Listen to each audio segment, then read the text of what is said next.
Olá, tudo bem? Seja muito bem-vindo ao canal JJ88, aqui é Jason Moraes.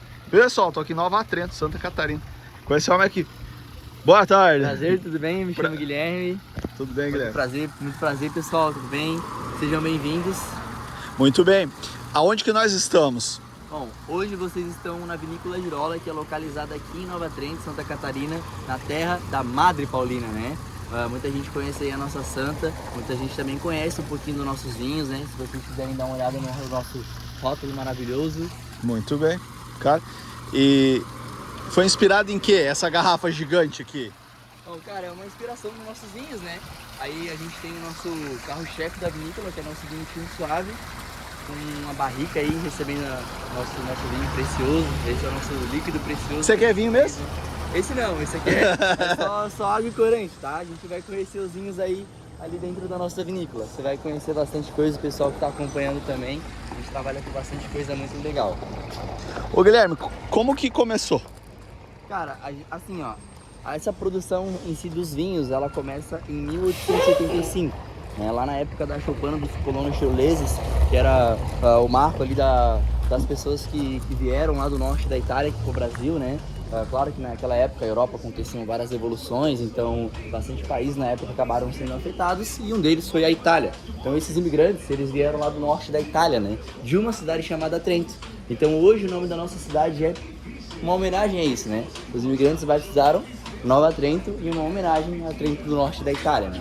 Olha aqui. Ô pessoal, nós vamos por aqui. Por aqui. Boa, show. Vamos lá, vamos chegando aqui. Aqui é uma loja de conveniência. A loja a gente vai conhecer depois, no finalzinho do vídeo vocês vão ver o que a gente tem nas lojas. E aqui começa a maravilha. Opa, vamos chegando aqui, com licença. Tá aí. Olha só. Puxa vida, então começou com uma família italiana, a Girola. A gente consegue ver nesse quadro aqui, ó. No caso, choupana dos colonos chiroleses, né? Lá de 1875. Na primeira levada desses imigrantes, que veio então Jacinto Girola. Foi o primeiro integrante da família Girola que pisou aqui no Brasil. Então foi o seu Jacinto que trouxe toda essa cultura dos vinhos, né? Tanto a parte ali do plantio das uvas e a produção dos vinhos. Só que naquela época ele nunca teve esse interesse em vender, né? Era realmente para consumo próprio, uma cultura da família. Então as coisas... Chegou aqui em Nova Trento, 1875. Isso aí, foi quando eles vieram para cá, né? E as coisas foram acontecendo ao decorrer dos anos. Então, o seu Jacinto que trouxe essa cultura, mas quem realmente começou aí a venda, né, a comercialização... Aqui, a sequência? Isso, a comercialização desses vinhos foi esse cara ali, ó, o João Manuel Girola. Ele, no caso, seria a terceira geração da família, né? A gente pode falar que ele foi neto do seu Jacinto. Então, ele, ao lado da sua esposa Gioconda Girola, juntos tiveram essa brilhante ideia de começar a vender esses vinhos. Então esses vinhos eles começaram a ser comercializados nessa casa aqui de madeira, que era a casa da família na época, né? Toda a parte de produção e vendas aconteciam na parte de trás da casa. E naquela época a gente não tinha ainda os barris, né? Eles não tinham. Então o modo de armazenamento que a gente tinha eram aqueles jarros de vidro que a gente consegue ver ali das duas prateleiras de cima. Então na verdade esse que foi o início da vinícola, né? Uma coisa que era realmente mais artesanal. Até porque também a gente consegue ver nesse quadro aqui, ó, como Nova Trento era pequeno na época. A gente não tinha aí uma cidade mais desenvolvida, as coisas eram mais interior, então... Uma vila mesmo, né? É uma coisa muito pequena, uma vila. Então a partir do momento que começou aí a expansão, né, essa modernização da cidade, foi aonde a gente também começou a evoluir. Então nesse quadro aqui, ó, em 1987, a gente consegue ver um dos primeiros marcos que teve aí de grande importância dentro da vinícola, que foi quando o seu João Manuel Girola, ao lado do seu filho também, Laércio Girola, né? Então, esse aqui seria o seu João, esse aqui seria o seu Laércio. Os dois juntos conseguiram adquirir as primeiras barricas, né? Os primeiros barris de madeira, o que já era algo muito importante na época. Então, a gente consegue ver no quadro ali o vendedor super feliz por estar vendendo os vinhos, os barris, né? E eles felizes aí por estar comprando, né? Então, essa época, né, foi um grande marco pra gente, porque também foi um grande preparo. Depois dessa data, a gente vai ali para 1991, que é onde tudo começa. 1991 acontece a beatificação da Madre Paulina. A beatificação seria todo o processo onde ela acaba sendo estudada para depois tornarem ela santa, né? Eles começam, no caso, a estudar os milagres dela. E isso faz com que na nossa cidade desperte o turismo religioso, que hoje é o forte da nossa cidade. Com o turismo religioso acontecendo ali, claro que naquela época era mais devagar, né?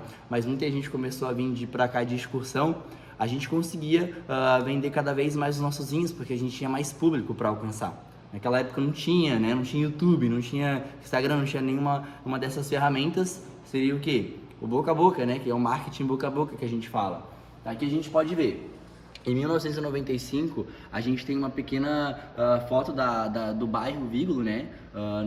Para quem vai vir conhecer o Santuário da Madre Paulina, vocês vão reconhecer esse quadro aqui. Essa daqui seria onde aconteciam as missas ali, né? A igrejinha principal da época. Então, naquela época a gente colocava barraquinhas de vinho para serem vendidas ali em volta, assim como a gente, mas o pessoal aqui da região também. E assim a gente conseguia mostrar cada vez mais aí para esse público que chegava a produção dos nossos vinhos. Então eu posso te dizer que realmente a vinícola começa junto com essa beatificação que acontece em 91, né? Depois disso a gente conseguia cada vez mais aí expandir a vinícola.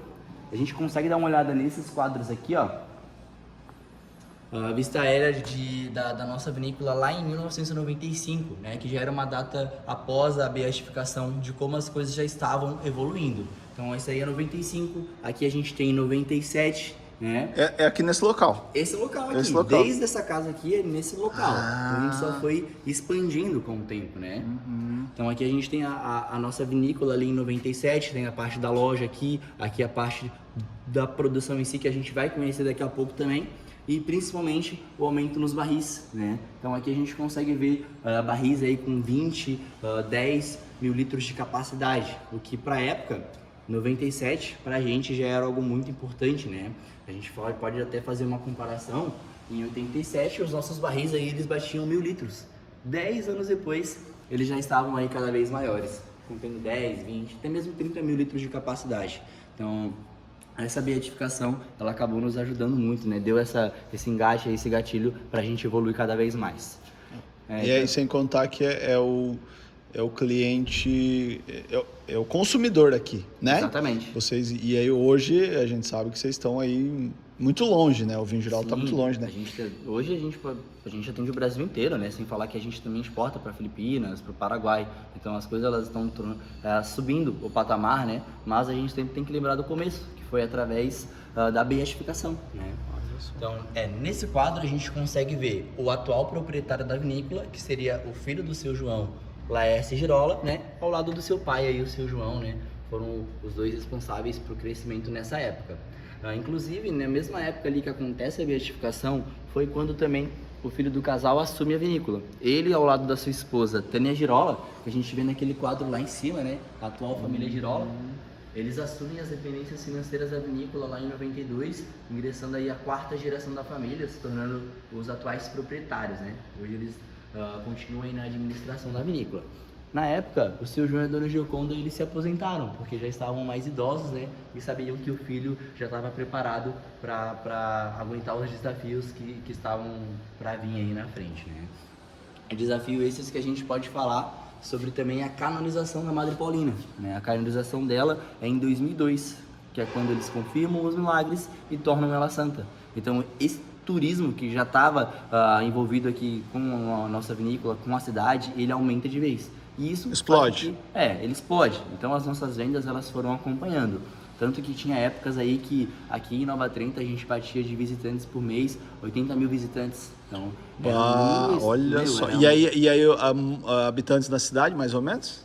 De habitantes, hoje a Nova Trento deve ter ali em torno de uns 14 a 15 mil, tá? Pode ser que tenha aumentado um pouquinho, mas está aproximado nisso aí. Não sai muito disso. No mês, 5, 6 vezes mais do que a população da cidade. Era bastante coisa, era bastante. Aqui mesmo, o santuário, a gente recebia excursões, era quase 50 ônibus no domingo, né? Então era muita coisa, muita coisa. E graças a Deus, né, a gente sempre teve essa qualidade nos vinhos e o público gostava muito. Então, exemplo, até hoje, se parar 30 ônibus lá em cima, é certeza que 20 ônibus param aqui na vinícola.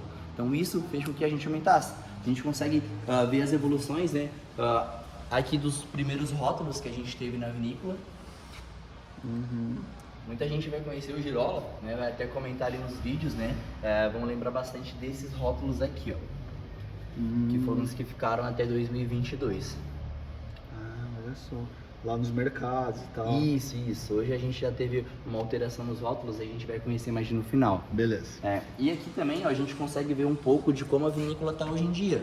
Então lá de 95, 97, aqui a gente tem 2016, né? O aumento da vinícola foi bem grande aí também. Quantas pessoas trabalham aqui? Hoje a gente emprega cerca de 100 funcionários aí, né? A gente fala que são colaboradores, mas está mais aproximadamente nesse número, né? Contando com o pessoal do escritório até nossos caminhões aí que a gente tem espalhado pelo Brasil. Tem plantação própria? A vinícola tem, a vinícola aqui em Nova Trento a gente tem algumas plantações no interior, mas as uvas mesmas que a gente utiliza para os vinhos, elas são terceirizadas, tá? A maioria vem lá do Rio Grande do Sul e a outra parte aqui da Serra Catarinense. Então a gente fica mesmo com essa parte de produção, de vinificação, que é fazer o vinho. Fazer o vinho a gente sabe, né? Muito bem. Bom, então esse aí seria um pouco da história, da onde a gente veio, né? De como a gente começou ali do início. Agora eu vou mostrar pra vocês aí um pouquinho de como a gente tá hoje em dia, como tá um pouquinho dos nossos barris. Olha só, pessoal. Uau! Esse abrir de porta aí matou, né? Ô, show, olha só. Gente, pelo amor... Olha, eu já filmei bastante coisa de vinho. Mas eu não filmei umas barril tão grandes. Hoje o pessoal só de altura, assim, pra ter uma noção. Lembra? A altura eu não sei, eu vou ser bem sincero, mas assim... Tu tem 1,70? Ó, aqui ó, eu tenho 1,72, ó. Vou parar aqui do lado pra vocês verem. Sei lá. 10 metros, tranquilo. Por aí. A altura eu não sei, mas eu sei a capacidade dele. A gente consegue ver aqui nesse quadro aqui, ó. Esse barril ele tem 70 mil litros de capacidade. Não é um dos maiores, a gente tem maiores aqui na empresa.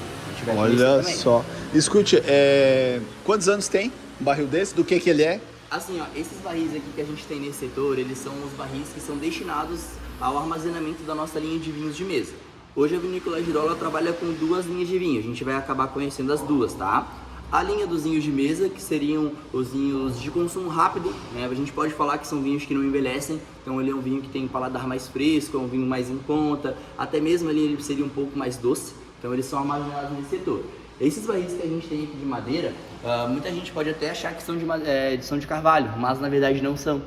Esses daqui eles são barris de madeira grápea, que são barris aí que trazem mais durabilidade para a vida útil do barril mesmo, né? Então, assim, ó, de idade, a gente pode falar que eles têm ali em torno de uns 30 anos no máximo, tá? E são barris aí que podem durar, cara, cerca de 60, 70 anos de vida útil. Então é bastante tempo que esses barris vão ficar aqui com a gente, né? Isso aqui o que seria? Isso aqui seria a sustentação do barril, né? São ferros aí que sustentam as cintas, digamos. Cintas, exatamente, para evitar que aconteça alguma coisa que a gente não quer, né? E aqui? Esses daqui são barris de inox, né?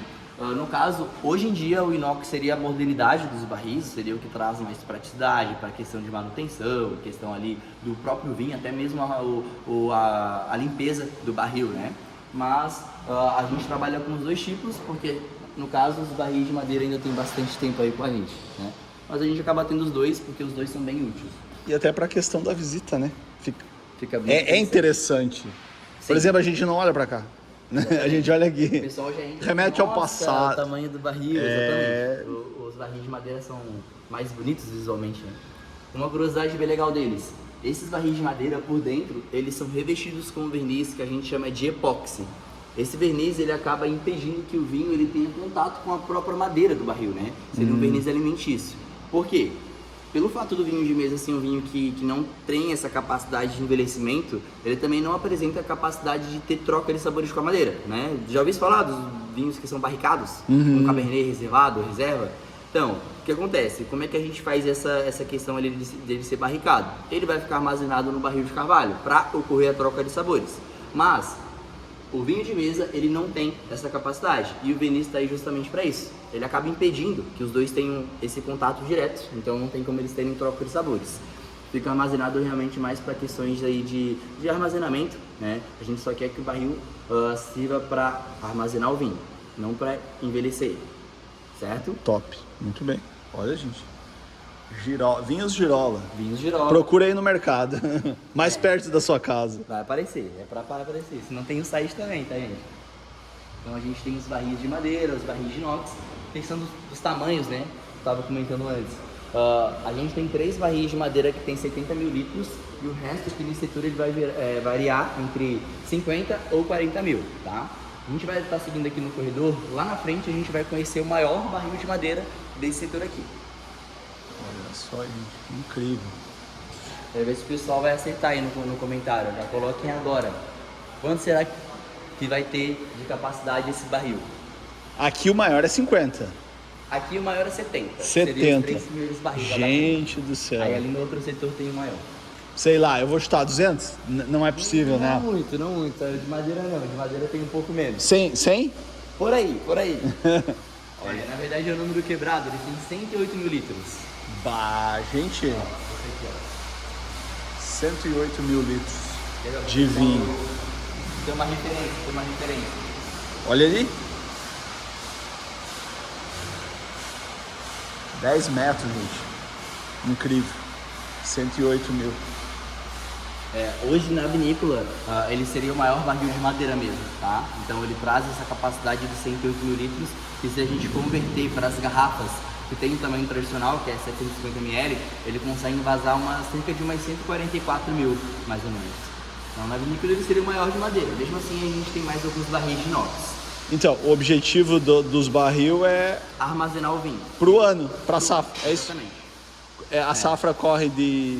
Assim, ó, a safra ali das uvas ocorre entre janeiro a março, que a gente chama justamente de época de safra ou então época de vindima, né?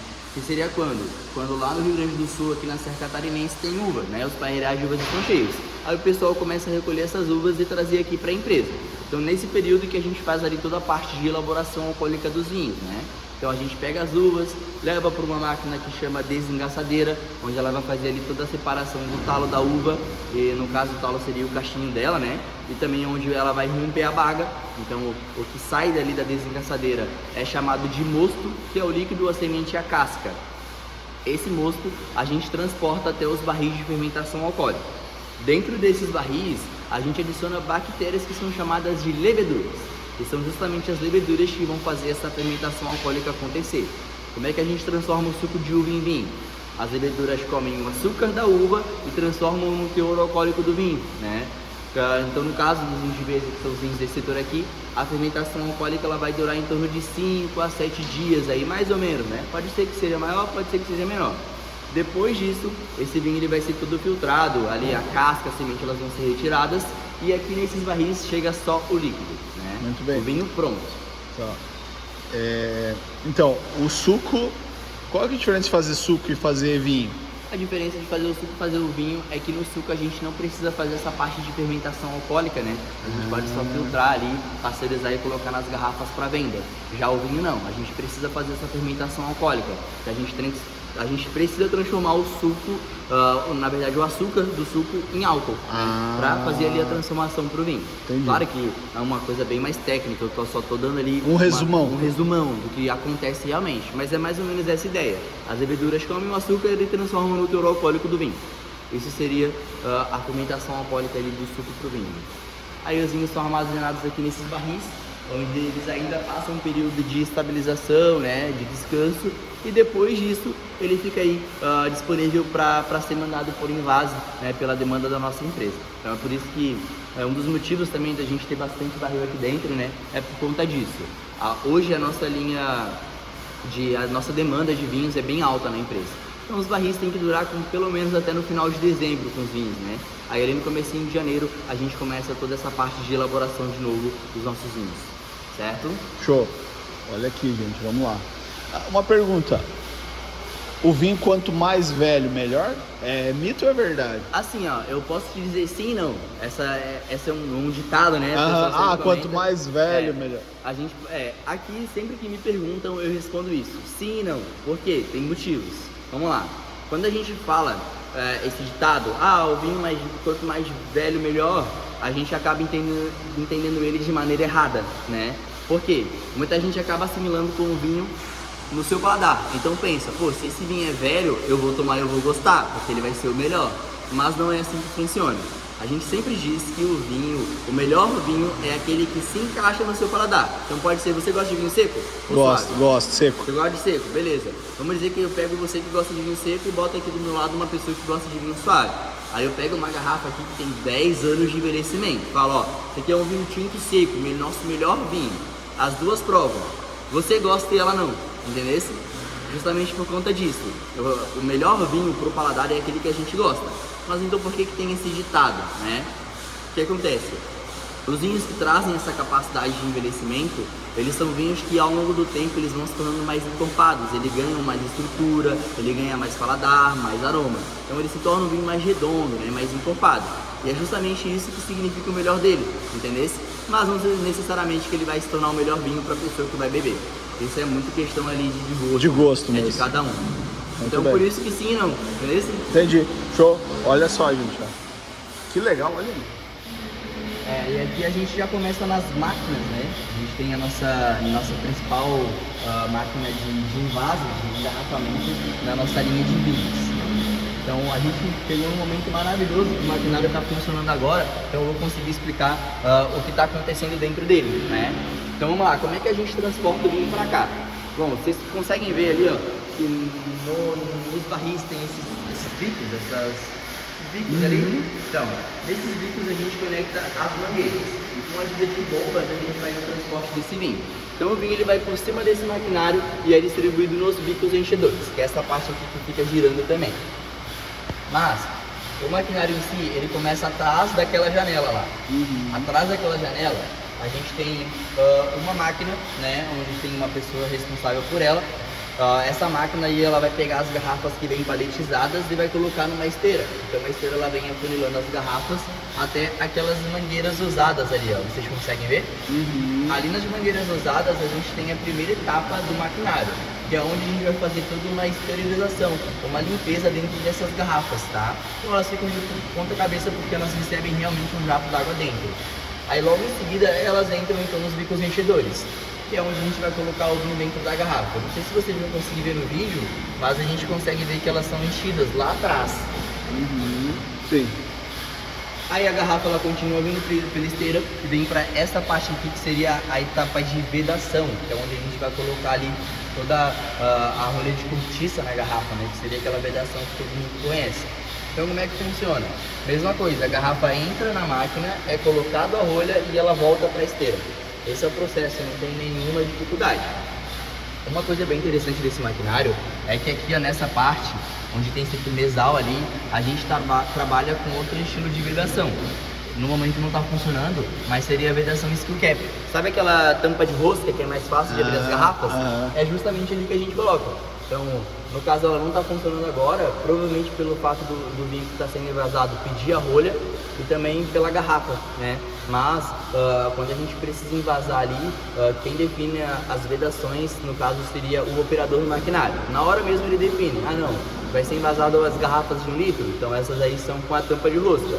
Aí ele muda as engrenagens do maquinário para que funcione aquela máquina ali. Incrível, incrível mesmo. Olha só, gente.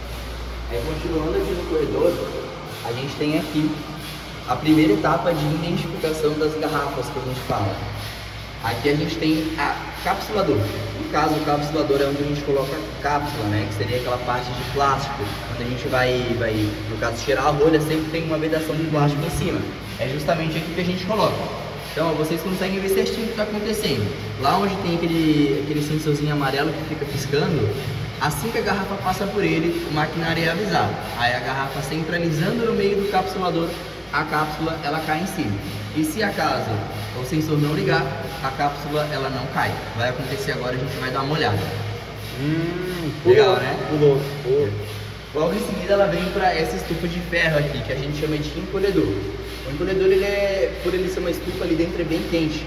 Aí o tempo da garrafa passar por ali até ela no final é o tempo que ela diminui e gruda na garrafa, né? A gente consegue ver aqui, ó. As garrafas aqui elas já saem no caso a cápsula grudada nelas, né? Justamente por conta desse capsulador aí do encolhedor. E aqui no final fica a etapa mais mais simples, que seria a rotulagem, né? A identificação principal. Então aqui na frente está rotulando o rótulo e lá atrás o contra-rótulo. Aí as garrafas elas passam por ali, recebem os rótulos, dão uma giradinha para grudar bem e logo em seguida já são levadas até os nossos colaboradores que ficam lá no final das esteiras, né? Aí lá o trabalho deles, dar uma olhada nos rótulos e começar a encaixotar esses vinhos. Então lá trabalham cerca de 5 a 6 pessoas por aí, porque é um maquinário bem rápido aí, na potência máxima dele, ele consegue fazer até umas 6 a 7 mil garrafas.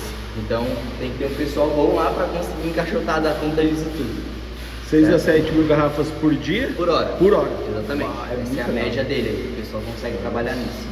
Agora deve estar numa potência menor, mas é em torno disso, tá? Tá, beleza. E dentro do maquinário, né, a gente pode ver, ele funciona todo sozinho. Então normalmente fica só uma pessoa dentro dele, que seria aquele cara de branco que está por ali. Ele seria o barão, né, o Douglas, ele é o responsável por cuidar de todo o maquinário, então se acontecer algum problema ele mesmo resolve, né? Mas é um maquinário aí que é bem raro acontecer alguma coisa, né, mas ele sempre está de olho. Tudo bem. Ó, lá atrás a gente, ó, né? Isso. Esse daí é um pouco dos nossos rótulos que a gente tem na linha. Show. Vamos pra cá? É isso? Isso, vamos continuar aqui. Vamos lá. Agora que a gente conheceu os vinhos de mesa e os maquinários, a gente vai conhecer a outra linha de vinhos aqui da vinícola que eu tinha comentado lá no início do vídeo. A gente vai conhecer a nossa linha de vinhos finos. A gente vai virar aqui na esquerda, entrar na maravilha, né? Parece um portal, a gente vai entrar pra outro país aqui. Opa! Olha aí, gente, vamos juntos.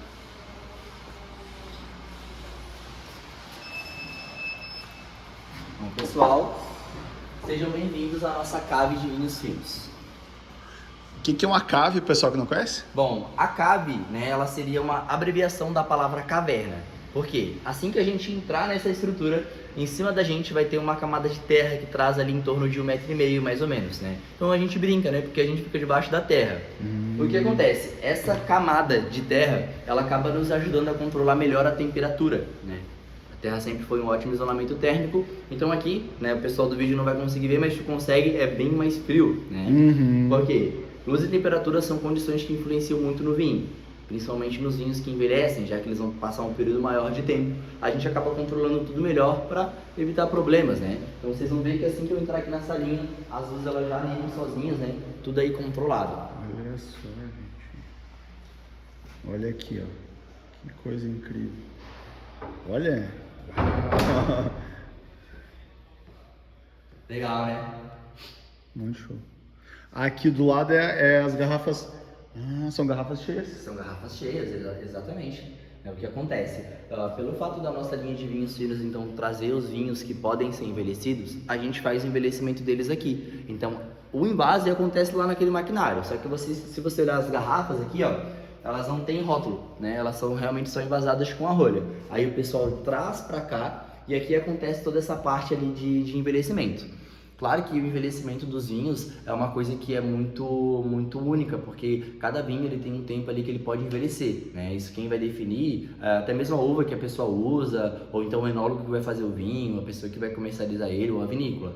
Nossa vinícola, né, junto com os enólogos, decidiram que para os vinhos Girola, 1 ano e meio a 2 anos e meio de envelhecimento direto na garrafa já seria o ideal. Então é o período que eles vão passar aqui, né? Depois desse período, eles voltam para o maquinário, acontece toda a parte de rotulagem, aí eles são encaixotados nessa forma aqui. A gente consegue ver nessa laquinha aqui, ó. Aqui tá pronto para ser. Aqui tá pronto para o comércio. Aí fica esperando a venda ali e o consumo, né? Olha só. Pois é, aqui tem alguma particularidade de ele ser envelhecido na garrafa. Na garrafa. Ele tem que ser na garrafa. Na verdade, assim, a gente preferiu trazer lotes envelhecidos nas garrafas, né? Mas a gente também tem ali os vinhos que estão sendo envelhecidos em barris, né? Por exemplo, nessa parte aqui a gente tem alguns barris de carvalho, onde dentro deles a gente também tem vinho, que a ideia seria acontecer aquele envelhecimento na madeira. Lembra que eu citei lá no começo sobre aquela questão ali de troca de sabores? Só que, claro, esses são barris que ainda não estão prontos, né? Os vinhos ainda estão nesse processo de envelhecimento. Então a gente não tem nada tipo assim disponível para venda, por exemplo. Eles ainda vão ter o processo deles, o envelhecimento deles ali quietinho, parados. E quando ficar pronto a gente anuncia ali a venda na loja. Quanto tempo? Assim, depende muito, isso é muito variável, né? Pode ser que eles ficam em torno de 6, 12 ou 18 meses. Quem realmente vai definir isso são os 3 enólogos que trabalham aí na produção desses vinhos. Lá atrás... Garrafas de ponta cabeça, por quê? Bom, o que acontece? Ali a gente tem um pouco de espumante, né? Hoje a vinícola geral ela trabalha com espumante moscatel. Muita gente vai reconhecer esses pupitres por um método de espumante que é chamado de champenoise, que é onde toda a fermentação da espumante vai acontecer dentro da garrafa, né? Então por isso que elas ficam inclinadas, que daí vem alguém aqui, gira ela, dá mais uma inclinadinha e assim a espumante ela vai ter o processo dela, né? A fermentação de maneira correta. Mas, né? Esses espumantes aqui, a maioria já estão prontas, só estão esperando mesmo ali a parte de venda, né? Muito bem. É mais realmente para decoração do ambiente. Pois é. Ah, tá, pode falar. Vamos falar um pouquinho dessas aqui. Muita gente vai reconhecer esses 2 jarros de cerâmica, conhecidos muito como ânforas ou coldres, talhas, né? Isso aí são dos primeiros métodos que teve de maturação do vinho, né? Se a gente pensar lá na época do Egito, na época da Grécia, né? E até mesmo tem passagens na Bíblia sobre elas. Muita gente sempre pergunta, por que elas são nesse formato, né? Qual seria a diferença entre elas? Naquele tempo, o que eles faziam para controlar a temperatura do vinho? Enterravam, né? Então elas são feitas nesse formato para eles enterrarem e assim a própria terra ajudar a ter essa parte de dar a temperatura controlada. Claro que hoje a gente não precisa, né? A gente já está num ambiente aqui que tem toda a parte da temperatura ser controlada. Aqui é bem mais fresquinho e normalmente fica assim. Por que a garrafa de pé é deitada e não em pé? Por conta da rolha de cortiça. Isso é bem interessante, quer ver? Ó? Eu vou pegar uma garrafa aqui de exemplo. Quando a gente deita a garrafa, a gente faz com que o vinho ele fique em contato com a rolha. Então essa rolha ela acaba absorvendo um pouco desse líquido e isso faz com que nessa área aqui ela aumente o tamanho dela. Então o que acontece? Entra uma quantidade menor de ar, de oxigênio dentro da garrafa, né? E essa pequena quantidade é o que faz ali que o vinho ele tenha o processo de envelhecimento dele de maneira correta, né? E também, exemplo, eu queria armazenar um vinho, eu armazeno dessa forma, também está correto, né? É um ar que não vai atrapalhar o armazenamento do seu vinho. O que aconteceria se a gente deixasse ela em pé? Pelo fato de não ter o contato dos dois, depois de um certo tempo essa rolha ela acaba ressecando, então ela acaba diminuindo o tamanho. Aí começa a entrar uma quantidade maior de oxigênio dentro da garrafa. Isso faz com que o vinho ele entra naquele processo que a gente chama de oxidação, né? No caso ele vira ácido ou então oxida. Então muita gente sempre tem dúvida, né? Por que os vinhos são armazenados deitados? É justamente por conta da rolha de cortiça, né? Luz... A cortiça é uma madeira, é isso? Isso, é importada, né? A cortiça na verdade é uma árvore que só dá lá em Portugal, né? E a rolha é feita da casca da árvore, junto com mais um pouco da poeira ali que vai soltando da árvore mesmo. Então, inclusive, uma coisa bem interessante, um dos motivos de estar aparecendo outras vedações no mercado, tipo a tampa de rosca ou as vedações aí, rolhas de plástico, é porque a árvore cortiça era uma árvore que estava entrando em processo de extinção. Então chega essas novas vedações no mercado, né, para meio que dar uma retardada, uma controlada nesse processo aí, para a gente não acabar perdendo essa árvore, né, que é a árvore que realmente faz a rolha. A rolha de cortiça são rolhas que são feitas lá em Portugal e vêm para cá. Claro que aqui no Brasil tem o pessoal que revende, né, mas ela vem de lá. É uma questão até de sustentabilidade, né? Achar uma outra forma. Também, são outras formas que vão aparecendo, né? Olha aqui, ó, gente, aqui. Nas paredes a gente tem o nome das uvas que a gente acaba utilizando para os vinhos, né? Então a gente trabalha com bastante opções de uvas vitiviníferas, que a gente fala. Taná, Merlot, Pinot Noir, Sauvignon Blanc, Moscato, Chardonnay. Temos também Cabernet Sauvignon. Temos bastante uva que a gente tem de variedades na nossa vinícola. Que show, cara. Parabéns. Pois é, você falou em paladar. Pra mim, por exemplo, eu curto o vinho branco. Pra mim, Show de bola. A gente tem, pelo fato de a gente trabalhar com bastante variedades de uva, a gente acaba conseguindo agradar muitos paladares, né? Inclusive aqui nessa mesa, a gente tem aí toda a nossa linha de vinhos disponível para venda hoje. Desde a parte dos vinhos de mesa, que são os vinhos que ficam no primeiro setor, né? Os vinhos jovens, que não envelhecem, que seriam esses daqui. Inclusive as uvas que a gente trabalha. Vinho tinto da uva Bordeaux, branco da uva Niágara e o rosé da uva Isabel, tá? Esse aqui tem validade? Não, assim, ó, assim como todos os vinhos de mesa também não tem validade. O que conta para os vinhos seria como a gente armazena ele, né? Sempre numa temperatura ambiente, né? Longe da luz solar, longe dessa luz também, a luz de lâmpada influencia um pouco, não muito, mas influencia, e com as garrafinhas deitadas, né? Mas o que acontece? Os vinhos, eles não podem ser armazenados aí por 30, 40 anos, isso depende muito do vinho, né? Os vinhos de mesa, por exemplo, são vinhos que a gente aconselha a armazenar em até no máximo 2 anos. Porque pelo fato de eles serem mais frescos, ao decorrer do tempo eles vão perdendo esse frescor, esse paladar da uva, né? Então a gente aconselha a tomar até no máximo 2 anos para quando você for tomar, acabar não ficando frustrado, né? Armazenei o vinho por muito tempo, quando eu fui tomar ele não estava bom, não estava do mesmo jeito que eu comprei a mesma garrafa há 3 anos atrás, porque isso também influencia. Então, exemplo, quando vem alguém aqui, né, quando a pessoa ela quer comprar um vinho para fazer essa parte de envelhecimento dele, ou até um armazenamento por um período maior de tempo, a gente acaba sempre indicando: compra o vinho, mas se informa primeiro, né? Eu queria comprar um vinho da uva Cabernet Sauvignon. Então pergunta para a pessoa que te vendeu sobre quais seriam ali os períodos que esse vinho vai poder envelhecer. Dá uma pesquisada no Google, no próprio YouTube, né? Que ali você consegue se informar melhor para evitar que você perda a sua garrafa de vinho, né? Porque é muito triste a gente perder um vinho. Bom, aqui na vinícola a gente também tem alguns coquetéis alcoólicos, né? Que a gente chama, tem o nosso quentão, por exemplo, né? O quentão que seria o vinho tinto suave, com cravo, canela e gengibre. O pessoal gosta muito agora nas épocas de junho e julho, que são épocas de festas, né? Junina e julina. Então esse nosso ele já está pronto, engarrafado, é só esquentar e tomar. E aqui tem a linha de cooler, que seria o vinho misturado com o suco natural da fruta. Então a graduação alcoólica dele é menor e ele também parece mais com suco, né? Traz mais ali o gosto da fruta. Temos aqui o chopp de vinho, o chopp que hoje é um dos sucessos da nossa vinícola, né? Principalmente aqui em Santa Catarina, o pessoal gosta muito desse produto. Ele tem como base o chopp da cevada, que é o próprio chopp Pilsen, né? A gente une ele com a nossa linha de vinhos de mesa. Então, o nosso chopp de vinho branco vem do vinho branco da uva Niágara e o chopp de vinho tinto vem do nosso vinho tinto da uva Bordeaux. Então, essa seria a nossa linha de chopps, né?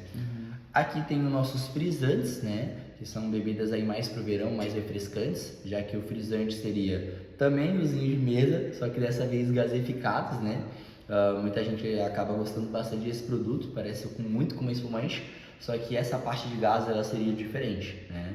Então, o frisante ele acaba tendo esse gás injetado dentro da garrafa. A espumante não. A espumante, assim como o champanhe, essa parte de gaseificação ela é de forma natural. Lá na fermentação alcoólica do mosto da uva que vai aparecer esse gás ali da espumante, né? Claro que são métodos ali que existem. Frisante, olha só. O frisante é bom ali, o pessoal gosta bastante. Sabe da origem do frisante? Pior é que eu não sei te responder a origem do frisante, tá? Porque ele não é vinho, né? Ele é um vinho com gás. Vinho com gás. Vinho com gás, exatamente. Esse é o frisante. Provavelmente foi que quiseram procurar um produto mais refrescante, né? Produto um pouco mais em conta, talvez, que as espumantes. Olha só, e deve ser, assim, pro jovem, show. O público mais jovem e também o público mais de feminino, né? Mulheres acabam gostando bastante. Isso também se dá porque a nossa linha de frisantes, elas são suaves, né? Então são doces. Não tão doce como o vinho suave, porque o gás ele vai esconder um pouco desse doçor. Mesmo assim, ele continua sendo doce. Então, para o público que prefere algo mais doce, né? Acaba gostando bastante dos frisantes. Tudo bem, gente, olha aí.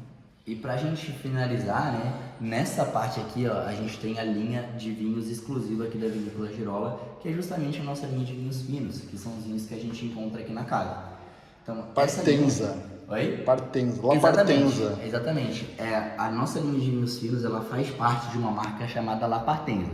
São produtos também da Vinícola Girola, só que recebem aí esse outro rótulo, essa outra marca. O que quer dizer em italiano La Partenza? Exatamente. Em italiano, La Partenza significa a partida. Lembra lá no começo da história que eu falei sobre os imigrantes que vieram do norte, lá da Itália? A gente quis fazer uma homenagem aos fundadores de Nova Trento. Então eles partiram lá do norte da Itália, né? La Partenza, a partida.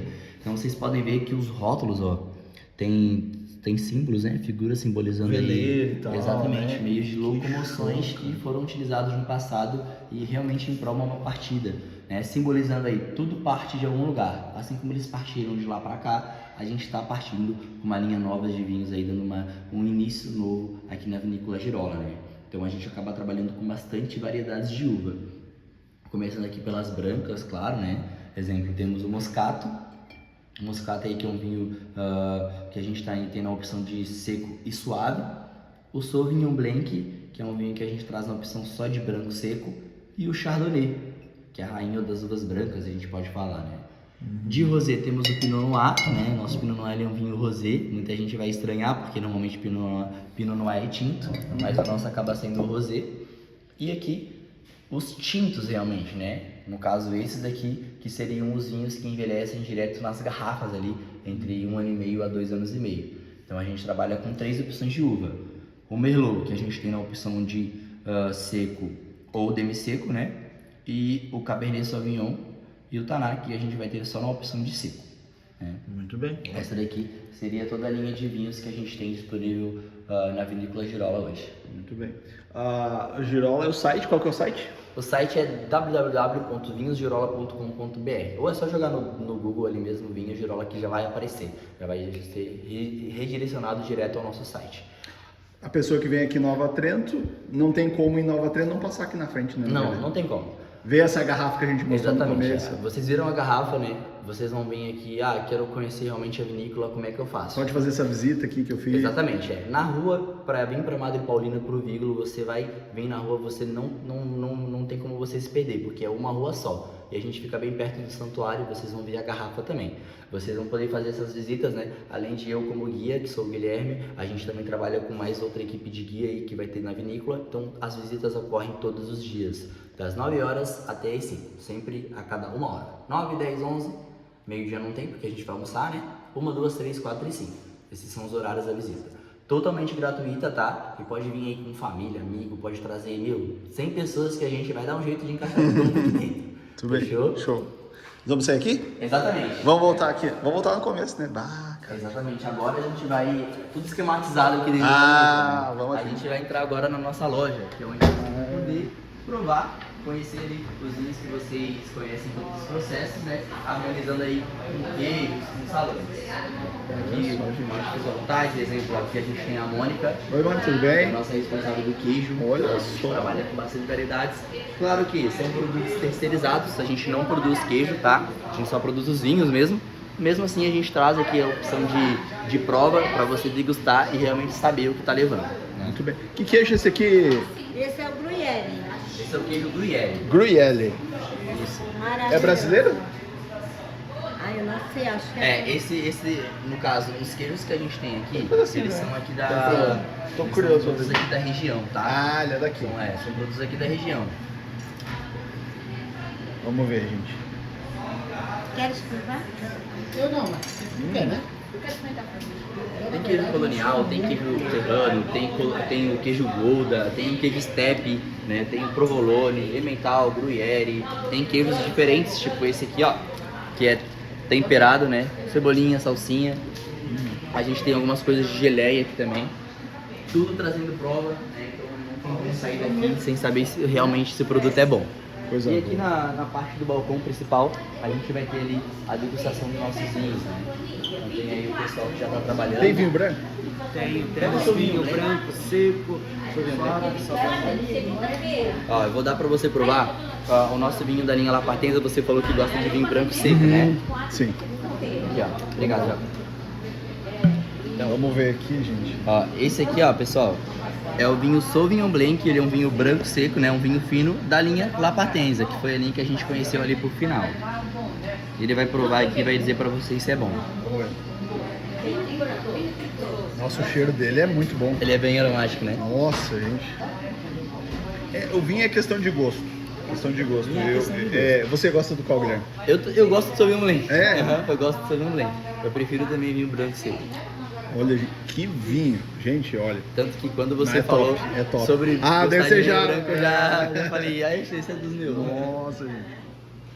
E o moscato? Moscato? Já tá. Consegue pegar o moscato aqui pra mim, fazendo favor? Olha aqui, gente, ó. Moscato seco, tá aí. Não, gente, o Sauvignon... Obrigado, tá? O Sauvignon Blanc. Tá, quanto que tá uma garrafa desse aqui? O Sauvignon Blanc ele tá saindo R$45 na unidade aqui na nossa loja. E no site também, tá? Vou dizer que é barato, tá? Sim. É barato. O produto ele é bom. A girola ela é muito popular, assim, em questão de preço, né? É, em questão de preço, por quê? Porque os nossos vinhos de mesa, que seriam vinho suave, por exemplo, o nosso vinho tinto suave, né, que é o carro-chefe da vinícola, R$12,50 as unidades. Olha só. É um preço muito acessível. Dá e pra muito bom. você que tá assistindo nós comprar pra revender. Dá pra comprar pra revender. Dá, né? Tem a Tranquilo. opção do site, né? Lá no site a gente tem, tira todas as dúvidas ali em questão de revenda também, tá? Então é só entrar em contato através do site que a gente vai elaborar tudo, esclarecer as dúvidas. O moscato é top também. O moscato de vocês é muito bom. É, o moscato Gente, é muito um top. vinho. Mas eu vou ficar no Sauvignon. Eu gostei mais. Eu vou te explicar uma coisa bem interessante. Por que o Sauvignon Blanc é um vinho que eu gosto, né? Esse vinho, na linha La Partenza, ele foi o primeiro que lançou com a marca La Partenza, né? E eu já gostei dele logo de cara, porque eu provei, óbvio, né? Eu não vou tomar um golinho pra ver se é bom. É um vinho que tem muitas notas de mamão e de maracujá, né? Ele é um vinho muito frutado, ele é muito aromático. Então a pessoa, quando ela toma, ela se agrada porque ela sente gosto dessas frutas. E isso que seria o legal desse vinho. Ele é um vinho seco, mas não é aquele vinho seco que amarga a boca, né? É um vinho que você... Macio. Macio, você Ele toma fica. ele e ele fica ali, você fica, meu, realmente é um vinho bom. E é isso que faz o Sauvignon Blanc ser um dos meus vinhos aí favoritos da linha La Partenza. Muito O bem. Moscato que também é muito bom, só que eu acho ele um pouco mais macio ainda. Ele seria um pouco mais doce, né? Ele é um pouco mais ácido e um pouco mais doce. Então essa é a diferença entre eles. Pra nós terminar. Eu quero agradecer você, Guilherme, o Girola, por receber nós aí. Oxa, foi show. Parabéns, parabéns pra família, parabéns por toda essa trajetória. Olha, é lindo. É lindo. Motiva, né? É bem motivador mesmo. Que trabalha aqui dentro, a gente fica bem animado. Pra nós terminar com um conselho, uma palavra que você deixa pras pessoas. Conselho de vida. Um conselho de vida, olha, pegasse de surpresa. Olha, estudem, busca conhecimento daquilo que você gosta. Se você gosta de vinho, pesquisa mais sobre o vinho que você gosta. Se você gosta de carro, pesquisa sobre carro. Estuda, traz conhecimento para você mesmo, que isso é muito bom pro futuro. Você tá correto. E não tem idade pra aprender, né? Nem Né? O idade. estudar, não tem idade e não tem limite. Isso é fascinante, isso, na verdade. Esse estudem, né? Foi uma frase, uma palavra, né? Que acaba me pegando muito, que foi uma pessoa muito próxima a mim que disse pra mim, que falou que o conhecimento é a única coisa que a gente vai levar junto com a gente. Então é bom a gente ter bastante. Muito bem. Guilherme, obrigado. Um abraço, Obrigado tá? também, Ô, cara. show. Show de bola. Ô, eu vou terminar aqui na frente e já volto já. Fechou. Valeu, Vai lá. valeu.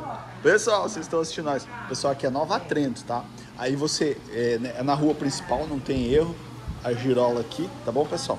Vocês que estão assistindo nós, deixa o like nesse vídeo, compartilha, se inscreva no canal e vem com a gente, que aqui é cheio de vídeo assim, ó. Azar, tipo lá.